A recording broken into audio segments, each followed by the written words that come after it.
انسان کا دل اور نظر قابو میں نہ ہو تو وسوسے پیدا ہوتے ہیں۔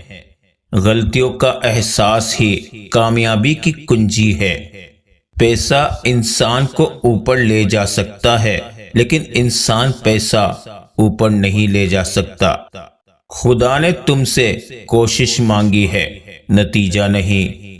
آپ اپنے کو سمجھدار ضرور سمجھے، مگر دوسرے کو بے وقوف سمجھنے کی سمجھداری سے پرہیز کریں۔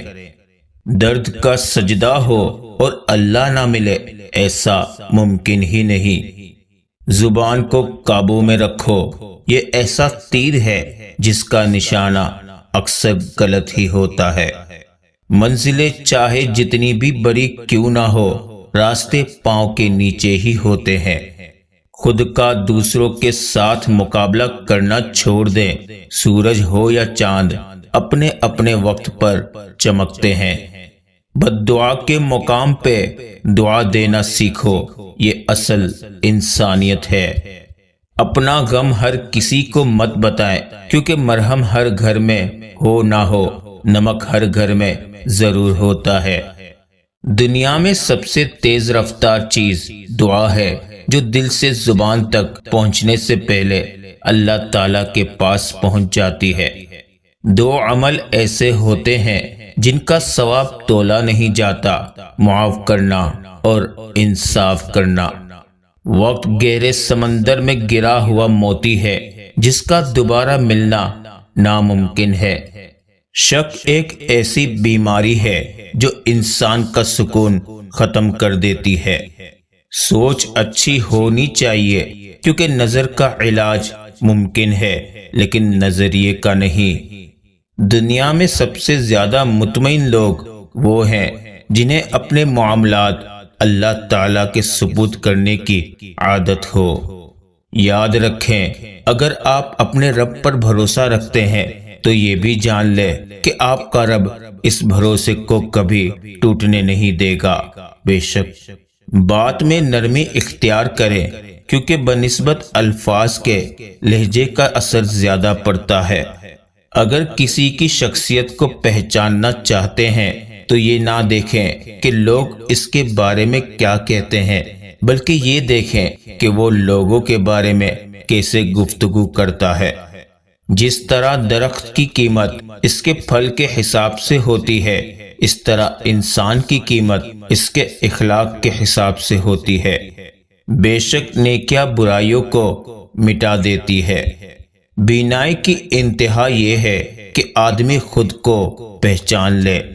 قرآن حکیم انسان کو وہ عظمت بخشتا ہے کہ پھر ایک عام اور بے قیمت انسان بھی بے حد قیمتی بن جاتا ہے۔ بے شک اللہ وہی کرتا ہے جو ہمارے لیے بہتر ہوتا ہے۔ خدا تمہیں پہچان لیتا ہے، چاہے تم کوئی بھی پردہ اوڑھ لو، جو تم نہیں کہتے وہ اسے بھی سنتا ہے۔ سکون اس سے دور بھاگتا ہے جو دنیا میں سکون کی تلاش کرتا ہے۔ تمہاری مشکل آسمان جتنی بڑی کیوں نہ ہو، اگر تمہارا یقین اللہ پر ہے تو کوئی بھی تم کو ہرا نہیں سکتا۔ ہم پرندوں کی طرح ہوا میں اڑنا اور مچھلی کی طرح پانی میں تیرنا تو سیکھ گئے ہیں، بس اب یہ سیکھنا باقی ہے کہ زمین پر انسانوں کی طرح کیسے رہیں۔ جس نے زندگی میں کسی کو تکلیف نہ پہنچائی ہو، وہ قبر میں آرام اور راحت سے سوتا ہے۔ دریا کا پانی نہ کبھی ٹھہرتا ہے اور نہ ایک لمحے کے لیے پیچھے کی طرف مڑتا ہے، وہ مسلسل اور ہر آن اپنی منزل کی طرف اپنا سفر جاری رکھتا ہے۔ یہی کامیابی کا راز ہے۔ عقل مند سوچ کر بولتا ہے اور بے وقوف بول کر سوچتا ہے۔ جب انسان کو اپنا گناہ برا لگے اور وہ اس کے لیے نیک عمل کرے تو یہ اس کے ایمان کی دلیل ہے۔ کوئی چیز دل کو ایسے زندہ نہیں کرتی کہ جیسے قرآن پاک زندہ کرتا ہے۔ ہر چیز بن مانگے مل سکتی ہے، لیکن ہدایت نہیں، لہذا ہدایت یافتہ بننے کی ہر وقت دعا کیا کرے۔ اور جو دین پر سبقت لے جانے والا ہو وہ دنیا میں کبھی پیچھے نہیں رہ سکتا۔ نماز بیماریوں سے بچاتی ہے۔ نماز سے روزی میں برکت ہوتی ہے۔ اے ابن آدم، نماز فجر اور نماز عصر کے بعد کی ساعتوں میں میرا ذکر کیا کر، میں ان دونوں اوقات میں تیرے لیے کافی ہوں گا۔ اور تم کو جو نعمت بھی حاصل ہوتی ہے وہ اللہ کی طرف سے ہوتی ہے۔ دوسروں کے اچھا ہونے کا انتظار نہیں کرو، بلکہ انہیں خود اچھا بن کر دکھاؤ کہ اچھا انسان کیسا ہوتا ہے۔ تم بدی کا دفاع ایسے طریقے سے کرو جو بہترین ہو۔ اے اللہ، جو میرے مقدر میں نہیں لکھا اس کی کوشش اور تمنا میں مجھے مبتلا نہ کرنا، اور جو میرے تقدیر میں لکھ دیا ہے اسے میرے لیے آسان کر دینا، آمین۔ ایک بار کا جھوٹ آپ کی ہمیشہ کی سچائی پر سوالیہ نشان بنا سکتا ہے۔ عزت جتنی دو گے محبت اتنی گہری ہوگی۔ عزت کے بغیر محبت کا کوئی وجود نہیں، کیونکہ رشتہ کوئی بھی ہو عزت کے بنا بیکار ہے۔ دعا کے ساتھ ایسا جڑ جاؤ کہ گویا اس کے علاوہ کوئی علاج تم جانتے ہی نہیں۔ زندگی میں سکون چاہتے ہو تو بے وجہ لوگوں کے پیچھے بھاگنا چھوڑ دے۔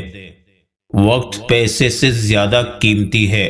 آپ کو زیادہ پیسہ مل سکتا ہے لیکن آپ کو زیادہ وقت نہیں مل سکتا۔ مطلب ہے تو ذکر ہے، ورنہ کس کو کس کی فکر ہے۔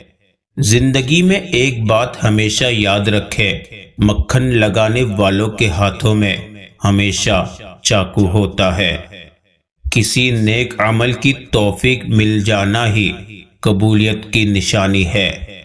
اے انسان، ہر راز کسی نہ کسی وقت ظاہر ہو کر رہتا ہے، اس لیے بدی کا بیج نہ بو، کیونکہ وہ ضرور اگے گا۔ حسد کرنے والے کے لیے یہی سزا کافی ہے کہ جب تم خوش ہوتے ہو تو وہ اداس ہو جاتا ہے۔ اے اللہ، ہر اولاد پہ اس کے ماں باپ کا سایہ سلامت رکھنا، آمین۔ نماز رضا الہی اور قرب الہی کا ذریعہ ہے۔ کسی کو اذیت دینے کے بعد بہتر ہوگا کہ تم بھی اپنی باری کا انتظار کرو۔ ایمان اچانک غائب نہیں ہوتا، چہرے کا نور اچانک ختم نہیں ہوتا، نمازوں سے سکون اچانک نہیں چلا جاتا۔ پہلے خوف خدا جاتا ہے، پھر نمازیں جاتی ہیں، پھر حیا، پھر پردہ، اور پھر ایمان چلا جاتا ہے۔